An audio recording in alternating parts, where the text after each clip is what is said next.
CBS 17 is your local election headquarters, and North Carolina is seeing a slight drop in turnout for the primary election compared to 4 years ago. Yeah, groups are trying to mobilize voters with a couple weeks left to go until primary day. Our Capitol reporter Michael Hyland is live in Raleigh with a closer look at who is showing up so far. Michael.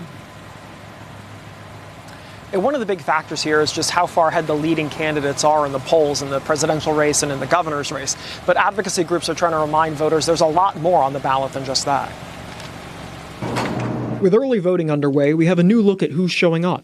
Overall, turnout is down about 6% from 4 years ago. Political expert David McLennan points to the high-profile races for president and governor not appearing that competitive. It's slightly down because we do ask the question, how likely are you to vote?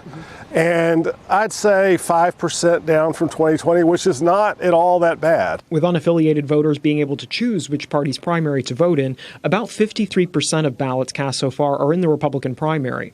There are several congressional races this time where the Republican primary is critical because those races are not expected to be competitive in November. You know, I think there's also just a lot of confusion around this election cycle because the congressional districts have been redrawn, some of the legislative districts are different. McLennan says in polls he's conducted, slightly fewer people have indicated they're likely to vote this time. In 2020, turnout in the primary was about 31%. We stand together today, not as an insurrection, but a resurrection. Members of the Poor People's Campaign announced a mobilization effort to try to drive people to turn out on March 2nd, the final day of early voting.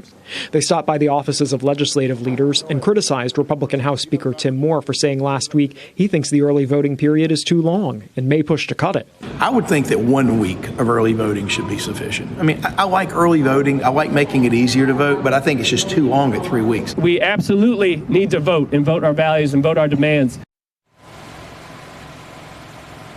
In 2020, the days with the highest turnout during early voting came at the end. The final 2 days saw almost 4 times as many people turn out as did the first 2 days, so things could still change significantly. Rod and Angela. Michael, what are we seeing as far as the mail-in voting at this time?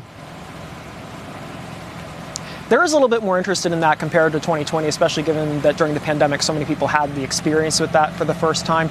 About 5% of the votes so far have come in by mail. An important thing to note, we do have the voter ID law in place. That applies to mail-in voting, too. You have to send a copy of your ID with your mail-in ballot as well. All right, Michael Hyland live for us. Michael, thank you.